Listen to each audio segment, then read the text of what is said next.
Welcome to special debate blood moon భయం భయం.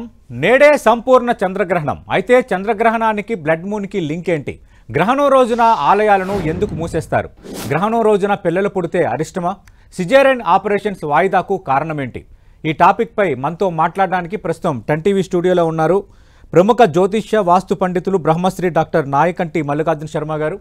అలాగే బయట నుంచి లైవ్లో పాల్గొంటున్నారు ప్రముఖ ఆస్ట్రోనమిస్ట్ శ్రీకాంత్ పంజాల గారు. డిబేట్లోకి వెళ్లే ముందు మనకి గ్రహణం అంటే దాదాపు ఆలయాలు మూసేస్తారు, తర్వాత సంప్రోక్షణ చేసిన తర్వాత మళ్ళీ దర్శనానికి అవకాశం కల్పిస్తారు. కానీ శ్రీకాళహస్తిలో పరిస్థితి వేరు. శ్రీకాళహస్తిలో మాత్రం గ్రహణం సందర్భంలో ఆలయాన్ని తెరిచి ఉంచుతారు. ఎందుకు? ప్రస్తుతం అక్కడ పరిస్థితి ఏంటి? ముందుగా కనుక్కునే ప్రయత్నం చేద్దాం. మా ప్రతినిధి మురళి సిద్ధంగా ఉన్నారు. మురళి, శ్రీకాళహస్తిలో పరిస్థితి ఏంటి? మిగతా చోట్ల అంటే మీ జిల్లాలోనే తిరుమల ఆలయంతో పాటు చాలా ఆలయాలు మూసేస్తారు, బట్ శ్రీకాళహస్తి ఆలయాన్ని తెరిచి ఉండటం, రాహుకేతు పూజలు చేయటం ఎందుకు? ఖచ్చితంగా అంటే గ్రహణ దోషం అంటని క్షేత్రంగా శ్రీకాళహస్తి ముక్కంటి ఆలయానికి పేరు. చంద్రగ్రహణమైనా సూర్యగ్రహణమైనా యథావిధిగా దేశమంతా ఆలయాలు మూసివేసినప్పటికీ శ్రీకాళహస్తి ఆలయం మాత్రం తెరిచే ఉంటుంది. అయితే మనకు తెలుసు ప్రధానంగా శ్రీకాళహస్తి ముక్కంటి ఆలయం రాహుకేతు క్షేత్రం. అంటే గ్రహణానికి కారణం కేతువు రాహువు అని మనం వింటూ ఉంటాం. కాబట్టి నిజానికి ఆ రాహుకేతువులు ఇక్కడే స్వామి ముంగిటే కొలువై ఉన్న నేపథ్యంలో ఇక అసలు ఆలయానికి గ్రహణ దోషమే పట్టదు అనేది ప్రతీతి. ఈ కారణంగా గ్రహణ దోషం అంటే రాహుకేతులు అక్కడే ఉండడం వల్ల ఇక ఈ క్షేత్రానికి గ్రహణ దోషం అంటదు అని చెబుతారు. అంతేకాకుండా మనకు తెలుసు ఈ వాయులింగ క్షేత్రానికి కొలువై ఉన్న స్వామికి నవగ్రహ కవచం తోడుగా ఉంటుంది. అంటే మనకు తెలుసు వాయులింగం ఇలా ఉంటే దానికి ముందర నవగ్రహ కవచం ఉంటుంది. అంటే నవగ్రహ కవచాన్ని తొడిగి ఉన్న ఆ స్వామివారికి ఇక దోషం అనేది, గ్రహణ దోషం అనేది ఎట్లాంటిది అంటదు అని ప్రతీతి. ఈ కారణంగానే ఈ శ్రీకాళహస్తి క్షేత్రాన్ని గ్రహణ దోషం అంటని క్షేత్రంగా పిలుస్తూ ఉంటారు. ఈ ప్రత్యేకించి ఈ గ్రహణ అంటే చంద్రగ్రహణమైన సూర్యగ్రహణం ఈ సమయంలో ఇక్కడ స్వామివారిని దర్శించుకుని రాహుకేతు పూజలు జరుపుకుంటే మరింత పుణ్యం దక్కుతుందని, ఇతర దోషాలు కూడా తొలగిపోతాయని ప్రతీతి.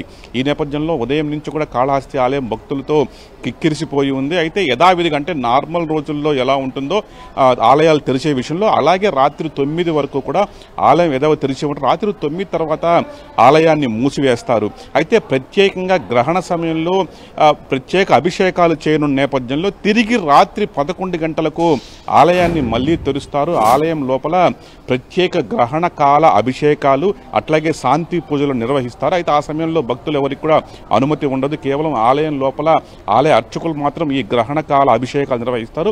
తిరిగి తెల్లవారుజామున 3 గంటల నుంచే భక్తుల్ని అంటే ఆ లోపల కొంత పుణ్యావచనము ఆలయ శుద్ధి నిర్వహించి యథావిధిగా తెల్లవారుజామున 3 గంటల నుంచి కాళహస్తి ఆలయంలో భక్తులకు అనుమతిస్తారు. మొత్తంగా గ్రహణ దోషం అంటని ఒక వాయులింగ క్షేత్రంగా శ్రీకాళహస్తి ఆలయం ప్రసిద్ధికెక్కింది. ఇక మీరు అన్నట్లుగా తిరుపతిలోని టీటీడీ అనుబంధ ఆలయాలు, తిరుమల కొండపైన ఆలయం కావచ్చు, తిరుపతిలో ఉన్న పద్మావతి అమ్మవారి ఆలయం, అట్లాగే శ్రీనివాస మంగాపురం ఆలయం, ప్రసన్న వెంకటేశ్వర ఆలయం, కాణిపాకంలో ఉన్న గణేశాలు అన్నీ కూడా సరిగ్గా 3:30 మూతపడ్డాయి. తిరిగి రేపు ఉదయం 3:30 తిరిగి ఆలయ తలుపులు తెరుచుకోబోతున్నాయి. సతీష్.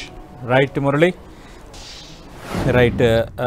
నాయకంటి మల్లికార్జున శర్మ గారు, మనం చూసాం అంటే శ్రీశైలంలో తెరిచి ఉంచడం, మిగతా చోట్ల మూసేయడం, శ్రీకాళహస్తిలో మనం చూసాం ఆ పరిస్థితి ఏంటనేది.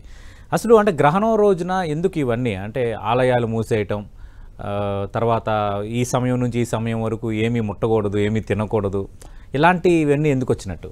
తప్పకుండా. ఓం శ్రీ గురుభ్యో నమః. గ్రహణం, అసలు గ్రహణం అంటే ఏమిటి అని అంటే మనకు ప్రతి సంవత్సరం కూడా సూర్యగ్రహణము చంద్రగ్రహణం అనే వస్తాయి. అంటే ఇప్పుడు ప్రస్తుతం ఉన్నది ఏంటంటే లూనార్ ఎక్లిప్స్. మనకి సోలార్ ఎక్లిప్స్ వస్తుంది, లూనార్ ఎక్లిప్స్ వస్తుంది. అయితే గ్రహణ ప్రభావం అనేది ప్రతి సంవత్సరం కూడా గ్రహణాలు అనేవి మనకి ఉన్నాయి. అసలు గ్రహణం అంటే ఏంది వాస్తవంగా? అయితే ఇప్పుడు వచ్చిన మనకి గ్రహణం ఏదైతే లూనార్ ఎక్లిప్స్ అంటే కంప్లీట్ చంద్రగ్రహణం, అంటే రాహుగ్రస్త సంపూర్ణ చంద్రగ్రహణం అనేది కుంభరాశిలో ఉంది. అంటే కుంభరాశిలో ఈ గ్రహణం ఏర్పడటం వల్ల కొన్ని రాసుల వాళ్ళకి బాగుండటం, కొన్ని రాసుల వాళ్ళకి బాగలేకపోవటం, దేవాలయాలు మూసివేయటం, కొన్ని దేవాలయాల్లో సంప్రోక్షణ కార్యక్రమాలు చేయటం జరుగుతుంటుంది. సహజంగా ఏమిటంటే చంద్రగ్రహణం ఎలా ఏర్పడుతుందంటే సూర్యుడు, భూమి, చంద్రుడు ఒకే స్ట్రైట్ లైన్ మీద, ఒకే సరళ రేఖ మీద వస్తే చంద్రుడి యొక్క ఏదైతే వెలుగు అనేది ఉందో భూమి అడ్డుపడుతుంది. భూమి ఎప్పుడైతే అంటే భూమికి ఒకవైపు సూర్యుడు ఒకవైపు చంద్రుడు అంటే భూమి మధ్యలో ఉంటాడు.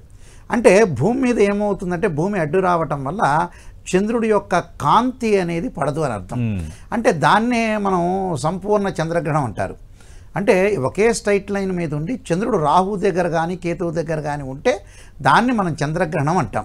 సహజంగా ఏంటంటే భూమి తన చుట్టూ తాను తిరుగుతూ సూర్యుడు చుట్టూ తిరుగుతుంటాడు, చంద్రుడు కూడా భూమి చుట్టూ తిరుగుతుంటాడు. చంద్రుడు రోజుకి 12 డిగ్రీలు తిరుగుతూ ఉంటాడు, 30 రోజులకి 360 డిగ్రీలు తిరుగుతాడు ఇక్కడ. అయితే ఇవి ఆస్ట్రానమీ ఖగోళ శాస్త్రం ప్రకారంగా గ్రహణం యొక్క ప్రభావం ఏంటి అనేది ఇంకొక రకమైన ప్రొడక్షన్ అది యాక్చువల్లీ. అయితే ఈ గ్రహణ ప్రభావం వల్ల మీరు చెప్పినట్టుగా గ్రహణ ప్రభావం అంటే ఏంటంటే సూతకము అని అర్థం, అశౌచ్యం అంటారు. అంటే ఒక మనిషి మనం చనిపోయిన తర్వాత 12 రోజుల పాటు సూతకము అశౌచ్యం అంటారు. అలానే ఇక్కడ గ్రహణం ఏదైతే సంభవిస్తుందో మన దేశానికి ఏమిటంటే అంత వెలుగు రాదు అని అర్థం. అంటే ఒక మనిషి చనిపోయిన తర్వాత ఆ కుటుంబం అనేది ఎలా ఉంటుంది, సహజంగా ఆ కుటుంబంలో ఒక పెద్ద మనిషి చనిపోతే ఆ కుటుంబం అంతా కూడా వెలుగు లేదు అని అంటాం. అలానే సూర్యచంద్రులు ఏంటంటే ప్రత్యక్ష దైవాలు, మనకు కనిపించిన దైవం ఎక్కడో ఉన్నాడు, మనం చూడాల నిజం చెప్పాలంటే. అలాగా సూర్యచంద్రుడు ప్రత్యక్ష దైవాలు. ఒక ప్రత్యక్ష దైవం మనకు కనపడలేదనుకో, వీళ్ళు తల్లిదండ్రులు లాంటి వాళ్ళు, ఒక దైవం కనపడలేదంటే ఆ ఇంటికి ఏంటంటే సూతకం లభించింది, ఆ రోజు సూతకము అశౌచము అంటే బాధతో ఉంటున్నాము అనే అర్థం వస్తుంది. కాబట్టి అక్కడ ఏం చేస్తారంటే గ్రహణం ఏర్పడిన తర్వాత పూర్వకాలంలో మహాములు ఏం చేశారంటే ఋషులందరూ కూడా మనకి 7 ఋషులు ఉన్నారు. అంటే గ్రహణం ఏర్పడిన తర్వాత గ్రహణ కాలంలో ఆటుపోట్లు, అలానే సముద్రాలు ఉప్పొంగటం, నదులు పొంగటము, జలాశయాలు, భూకంపాలు ఇలాంటివన్నీ కూడా వరదలు రాకుండా ఉండటానికి మహాములు ఏం చేశారంటే ఆ గ్రహణం పట్టే సమయంలో పట్టు స్థానం విడుపు స్థానం అంటారు.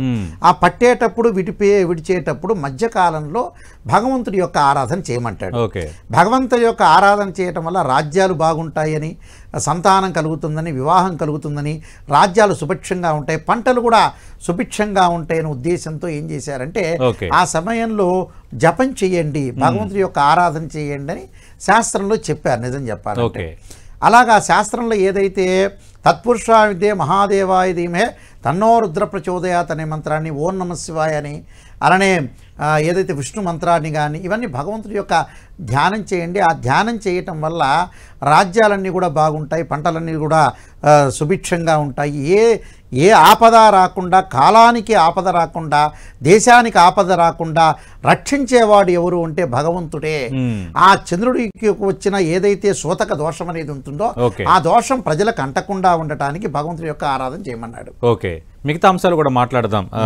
మల్లికార్జున శర్మ గారు, శ్రీకాంత్ పంజాల గారు, అంటే ఈరోజు చంద్రగ్రహణం అనేది ఒక ఎత్తు అయితే బ్లడ్ మూన్కి సంబంధించి ఎక్కువ మంది మాట్లాడుకుంటున్నారు.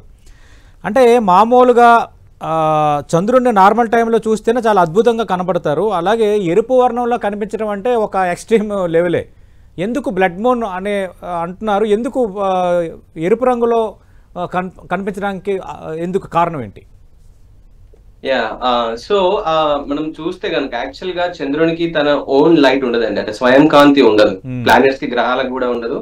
మన సౌరమండలంలో ఒకే ఒక కాంతి ఉన్న అది అంటే మనకి సూర్యుడు.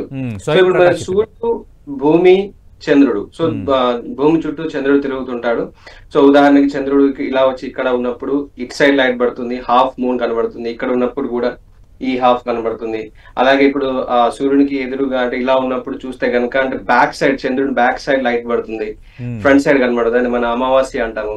సో అలాగే ఇలా ఇక్కడికి వచ్చినప్పుడు చంద్రుడి పైన ఫుల్ లైట్ పడుతుంది, సంధి, రైట్. సో అప్పుడు మనం పౌర్ణమి అంటాము. సో ఇలా చంద్రుడు వేరే వేరే దానిపైన లైట్ పడే బట్టి దాని కక్షలో తిరుగుతున్న కొద్దీ మనకు వివిధ రకాలుగా కనబడుతుంటాడు. అయితే మీరు అనొచ్చు బేసికల్ గా, మరి ఇలా తిరుగుతున్నప్పుడు ప్రతి పౌర్ణమికి భూమి వెనకాలకు చంద్రుడు రావాలి కదండి, మరి ప్రతి గ్రహణం రావాలి కదా అని అనుకోవచ్చు జనరల్ గా చాలా మంది. కానీ ఏంటంటే యాక్చువల్ గా చంద్రుని యొక్క కక్ష అనేది ఈ సరళ రేఖలో ఉండదండి, కొంచెం ఇంక్లైన్డ్ గా ఉంటుంది. ఇలా ఒక 5 degrees పైన ఉంటుంది అనమాట. అంటే ఏంటంటే యూజువల్ గా ఐదర్ ఒకవేళ భూమి పైన భూమి కిందిలైనా చంద్రుడు వెళ్ళిపోతుంటాడు. అందుకే మనకు ప్రతి మంత్ లో గ్రహణం ఉండదు. అలాగే ఇప్పుడు సూర్యుడు తిరుగుతుంటాడు, భూమి సూర్యుని చుట్టూ తిరుగుతూ ఉంటుంది, చంద్రుడు భూమి చుట్టూ తిరుగుతూ ఇలా జరుగుతున్నది కొద్ది అకేషనల్ గా ఒక 3 to 4 times, ఒకసారి 5 సార్లు కూడా మనకి ఆ రేఖలో ఏర్పడి ఒకదానికి ఒకటి అడ్డం వచ్చి మనకు ఈ గ్రహణాలు ఏర్పడుతుంటాయి. సో ఇప్పుడు ఏంటంటే ఇలా వచ్చి మనం భూమి వెనకాలకు వెళ్తున్నాడు అనమాట చంద్రుడు. కానీ చాలా మందికి దీనిలో డౌట్ ఏంటంటే మరి భూమి నీడలో చంద్రుడు ఉంటే చంద్రుడు మనకు ఎలా కనబడతాడు, ఎందుకంటే సన్ లైట్ పడట్లేదు కదా, అవును, బేసికల్ గా సూర్యకాంతి పడట్లేదు కదా. సో చాలా మందికి తెలియదు ఇది. సో ఏంటంటే యాక్చువల్ గా ఏమవుతుందంటే మన భూమి పైన వాతావరణం ఉంటుందండి, చాలా థిక్గా ఒక వాతావరణం, దాంట్లో ఆక్సిజన్, నైట్రోజన్, స్మోక్, ఇది చాలా వాయువులు ఇవన్నీ ఉంటాయి అనమాట. సో ఏమైతుందంటే మీరు సూర్యోదయం అప్పుడు, సూర్య అస్తమయం అప్పుడు గమనిస్తే సూర్యుడు ఎర్ర రంగులో ఉంటాడు, అదే పైకి వెళ్తే మనకు వైట్ కలర్ లో కనబడుతుంటాడు. ఎందుకు అంటే సన్ నుంచి వచ్చే లైట్, ఆ వైట్ లైట్ ఏదైతే ఉందో మన వాతావరణంలో విభజించబడుతుంది. రెయిన్బో అప్పుడు చూసుంటారు మీరు, రైట్? అన్ని విబ్జియ్ కలర్స్ ఉంటాయి, వైలెట్, పర్పుల్, ఎల్లో, బ్లూ అన్ని ఉంటాయి. సో మనకు సూర్యాస్తమయం అప్పుడు, సూర్యోదయం అప్పుడు ఏమైతుందంటే ఆ సన్ లైట్ అనేది మనకు ఇలా చాలా వరకు అట్మాస్ఫియర్ లో నుంచి మన వాతావరణం నుంచి ప్రయాణం అయినప్పుడు ఆ బ్లూ లైట్ ఏదైతే ఉందో అనేది ఫిల్టర్ అయిపోతుంది, స్కాటర్ అయిపోతుంది, విచ్ఛిన్నం అయిపోతుంది. ఓన్లీ రెడ్ లైట్ పాస్ అవుతుంది. అందుకే మనకు సూర్యుడు ఎర్రగా కనబడతాడు. నా ఇప్పుడు చంద్రగ్రహణం తీసుకుంటే కనుక సూర్యుడు ఇక్కడ ఉన్నాడు, భూమి ఇక్కడ ఉంది, చంద్రుడు దాని వెనకాల దాగి ఉంటాడు, రైట్? సో అలా లైట్ వస్తుంది, లైట్ వచ్చి బ్లూ లైట్ మొత్తం విచ్ఛిన్నం అయిపోతుంది. చంద్రుడు ఆ భూమి పైన ఉన్న ఆ వాతావరణంలో నుంచి బ్లూ లైట్ విచ్ఛిన్నం అయిపోయి ఓన్లీ ఈ రెడ్ లైట్ అనేది ఇలా వస్తుంది. మరి ఇలా వెళ్ళిపోవాలి కదా, మరి ఇక్కడికి ఎట్లా వస్తుంది అంటే అదే అండి, యాక్చువల్ గా లైట్ అనేది అంటే కాంతి అనేది ఒక మీడియం నుంచి ఇంకొక మీడియంకి వచ్చినప్పుడు, అంటే స్పేస్ లో నుంచి అంతరిక్ష శూన్యంలో నుంచి వాతావరణంలోకి వచ్చినప్పుడు కానీ, లేదంటే వాటర్ లో నుంచి వాతావరణంలోకి వెళ్ళినప్పుడు కానీ, ఉదాహరణకి మీరు ఒక గ్లాస్ ఆఫ్ వాటర్, ఒక గాజు గ్లాస్ లో వాటర్ తీసుకొని ఒక స్ట్రా వేసారు అనుకోండి, మీకు బయటకు వచ్చి కనబడే స్ట్రా డిఫరెంట్ గా కనబడుతుంది, ఆ పైన స్ట్రా వేరేగా కనబడుతుంది. చాలా మంది గమనించుంటారు. ఇది ఏంటంటే లైట్ కున్న స్వభావం అది, అంటే ఒక పదార్థం వాటర్ నుంచి బయటకు వచ్చేటప్పుడు దాన్ని యాంగిల్ చేంజ్ చేసుకుని మన కళ్ళకు వస్తుంది అనమాట, రైట్? సో అదే అవుతుంది ఇక్కడ.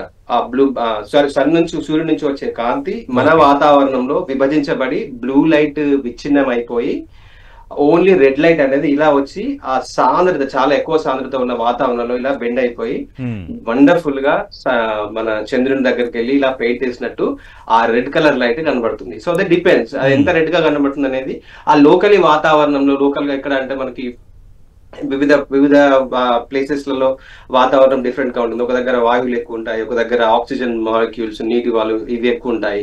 సో అక్కడ ఉన్న డస్ట్, స్మోక్, ఇవన్నిటి పైన ఎంత డస్ట్ ఉంటే అంత ఎర్రగా కనబడుతుంది. సింపుల్ గా చెప్పాలంటే శ్రీకాంత్ గారు, చంద్రుడు పక్కన పసుపు బిందువులాగా శనిగ్రహం కూడా స్పష్టంగా కనిపిస్తుంది అంటారు, కనిపిస్తుందా?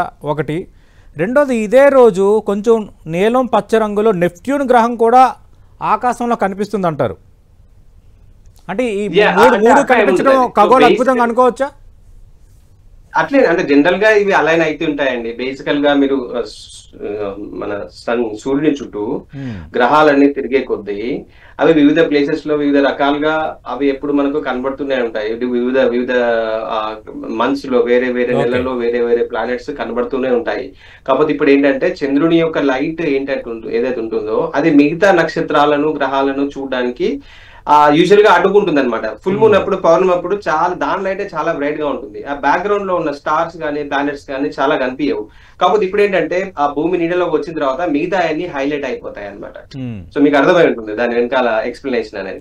సో జనరల్ గా అంటే ఈ గ్రహణాలు 3 to 4 times 5 times అట్లా వస్తుంటాయి కనుక ఇలా జరిగినప్పుడు అలాంటి ఒక ప్లానెట్ చూడడం అనేది జనరల్ గా అది ఒక డిఫరెంట్, ఒక మంచి ఎక్స్పీరియన్స్ అనమాట ఒక ఖగోళ శాస్త్రవేత్త అలా అనమాట. అంటే అది నేరుగా మనకు కనిపిస్తుందా, లేదంటే ఖచ్చితంగా బైనాక్యులర్ తోనే చూడాలా? లేదండి, డైరెక్ట్ గా చూడొచ్చు, కళ్ళతో చూడొచ్చు. దానిలో మనం వేరే ఎక్విప్మెంట్ ఏది యూజ్ చేసుకోవాలని అవసరం లేదు. అంటే మూడు కనిపిస్తాయి, బ్లడ్ మూన్, శనిగ్రహం, నెప్ట్యూన్, ఈ మూడు కూడా ఈ రోజు మనం చూడొచ్చా? నెప్ట్యూన్ కనబడదండి, ఎందుకంటే నెప్ట్యూన్ టెలిస్కోప్ కనుక్కున్నాకే తర్వాతే కనుక్కున్నారు. ఓన్లీ 5 గ్రహాలు మాత్రమే అందరికి పాత కాలంలో తెలిసేటివి. సో ఇవి మన కళ్ళతో కనబడేవి. నెప్ట్యూన్, యురేనస్ ఇవి చాలా దూరంగా ఉంటాయి, కంటికి కనబడవండి. ఓన్లీ టెలిస్కోప్స్ ద్వారానే చూడొచ్చు. ఓకే సార్, మీరు లైవ్ లోనే ఉండండి. మల్లికార్జున శర్మ గారు, ఇక్కడ మరొకటి, అంటే గ్రహణం రోజున పిల్లలు పుడితే అరిష్టమా అన్నది ఎక్కువ మంది అనుమానం. ఎందుకంటే ఈరోజు చాలా ఆసుపత్రుల్లో ఈ సిజేరియన్లు చేయించుకునే వాళ్ళందరూ సోమవారం, మంగళవారానికి వాయిదా వేసుకున్నారు. అవునను. శుక్రవారం నుంచి డాక్టర్లకు రిక్వెస్ట్ చేసుకున్నారు, గ్రహణం ఉంది సార్ ఆ రోజున. నార్మల్ డెలివరీ ఉన్న వాళ్ళు కూడా, అంటే ఈ డేట్ ఇచ్చిన వాళ్ళు కొంత ఏమైనా వాయిదా వేయొచ్చు అని అడిగినట్టుగా మనకి రిపోర్ట్స్ వచ్చాయి. ఎందుకు అంటే గ్రహణం రోజు పిల్లలు పుడితే నిజంగా అరిష్టమా, దాని ఇంపాక్ట్ ఏమైనా ఉంటుందన్నా? అంటే జ్యోతిష్ శాస్త్రంలో వచ్చేటప్పటికల్లా గ్రహణం రోజున ఇప్పుడు ఇంపాక్ట్ అంటే 2 రకాల ఇంపాక్ట్ ఉంటుందండి. గ్రహణం రోజున ఉదాహరణకి హాస్పిటల్లోకి వెళ్ళారు, ఒక ప్రెగ్నెన్సీ లేడీ వెళ్ళిన తర్వాత ఆ రోజు ఇంకా నొప్పులు వచ్చినాయి, చేయాల్సిన అవసరం అనే నెససరీ కూడా ఉంటుంది, చెప్పలేము అది. ఎందుకంటే నెససరీ కూడా మనం అది కూడా ఒక వర్షంలో తీసుకోవాల్సి వస్తుంది. తీసుకున్న తర్వాత ఒకవేళ నిజంగా కలిగారు అనుకుందాం, అంటే సమ్ ఎఫెక్ట్ అనేది కొంత ఉంటుంది, దానికి రెమెడీ కూడా ఫాలో కావచ్చు, దాని తప్పేం లేదు. కానీ ఏమిటంటే చేసుకోవటం ఎందుకని వర్షంలో ఉంటారు. అంటే ఇంపాక్ట్ అనేది గ్రహణం యొక్క ఇంపాక్ట్ ఉంటుందా లేదా అని అంటే కొంత ఉంటుంది. అయితే ఉంటుందంటే ఋషులు కూడా దానికి చెప్పారు, ఒకవేళ గ్రహణం రోజు చేపించుకోవద్దండి. వాళ్ళు ఇన్ కేస్ ఏదన్నా జ్యోతిష్శాస్త్రం ప్రకారంగా గ్రహణ దోషం అనేది కలుగుతుంది, కలగదని జ్యోతిష్శాస్త్రం ప్రకారంగా కలుగుతుందనే శాస్త్రంలో చెప్పారు నిజం చెప్పాలంటే. అయితే అది ఎంతవరకు నిజము ఎంతవరకు రైటు అనే పాయింట్లో ఈరోజు చేపించుకోకుండా ఉండటం మంచిది. కానీ ఇంపార్టెంట్ అయ్యి ఖచ్చితంగా చేసుకోవాలంటే చేసుకోవాలి, తప్పదు. ఎమర్జెన్సీ అయితే తప్పదు కదా. ఎమర్జెన్సీ లేకపోతే వద్దని చెబుతాం, ఎమర్జెన్సీ అయితే చేసుకోండి అని చెబుతాం. దాని పరిహారం కూడా శాస్త్రంలో చెప్పబడింది కాబట్టి ఏం భయాందోళన చెందాల్సిన పని లేదు. దానికి పరిహారానికి గ్రహశాంతి అనేది ఒకటి ఉంటుంది, అలానే యజ్ఞయాగాది క్రతువులు అనేవి ఉంటాయి కాబట్టి చేసుకోవచ్చు, దాని తప్పేం లేదు. కానీ ఎందుకంటే ఏంటంటే ఆ సమయంలో ఏదైతే అశౌచము సూతకం అనేది ఉంటుంది కాబట్టి దానిలో చేసుకోకూడదని చెప్పారు.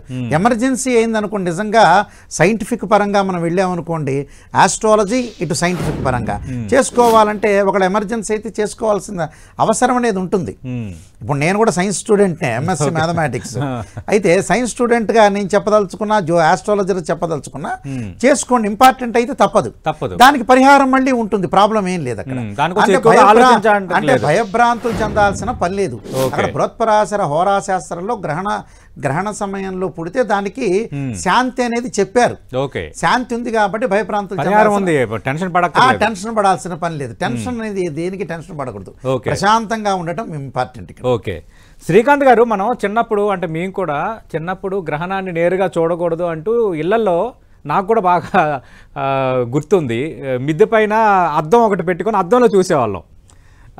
అంటే ఆ రేసు డైరెక్ట్గా పడకూడదు అని, అది ఇప్పటికీ అలాగా కొంత అది ఫిక్స్ అయిపోయింది మైండ్లో. దీనిపై కొంత క్లారిటీ ఇస్తారా?